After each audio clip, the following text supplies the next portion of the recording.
Cannot seriously argue that point. I just did, and the American people agree with me. This is a disaster for the senator. I told you this was left versus right, red versus blue, a holy war. It isn't. It never was. It's a performance, a shadow play designed to keep your eyes low while hands above rearrange the world. Your vote? It isn't a weapon. It's a receipt for an illusion. They keep us fighting our neighbors because if we stop, we might question our masters. The donors never change. The corporations fund both sides of the fire, then sell you the ashes as progress. Every generation the same trick. Divide, distract, deplete. The illusion of difference. That's what hides the permanence of power. Every empire rots the same way. From vanity to greed to corruption so normalized, it becomes culture. In one of the most stark displays of a double standard in modern history, the Trump administration weaponized immigration to manufacture fear, using the crisis as a test bed for Palantir's controversial pre-crime surveillance.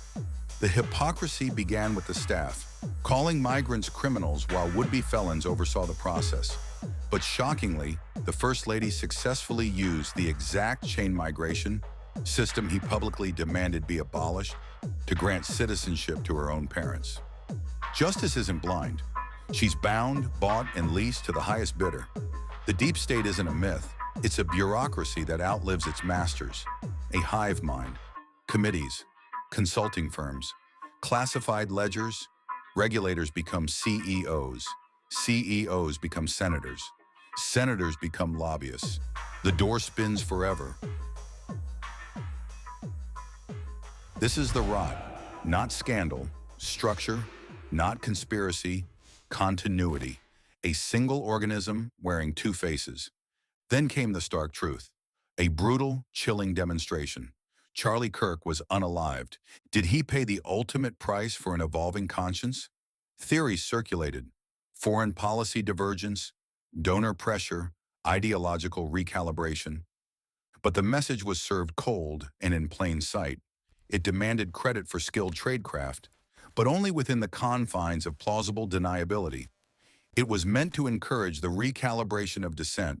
Self-censorship replaces enforcement, fear replacing justice.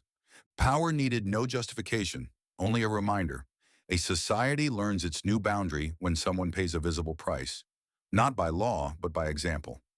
The question of violence and its inevitable return has shadowed history. Sitting in a dive bar on 52nd Street, September 1st, 1939, the day Hitler invaded Poland, W.H. Auden penned a prophecy, cynical but a fundamental truth. I and the public know what all school children learn.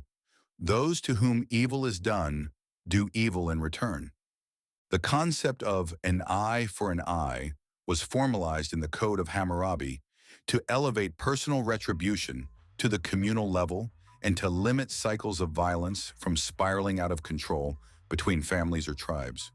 When the conversation turns to violence, when a life is extinguished for political control and the public pierces the lie, what lesson will successive generations draw from this bloodshed?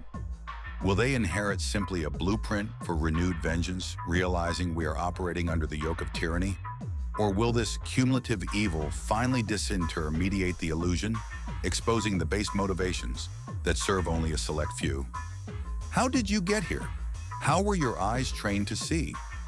The answer is not found interrogating nature versus nurture or scrutinizing all the systems that shaped you. The answer is not even in chasing some fleeting political justice. The answer is found in an urging from beyond the block and tackle.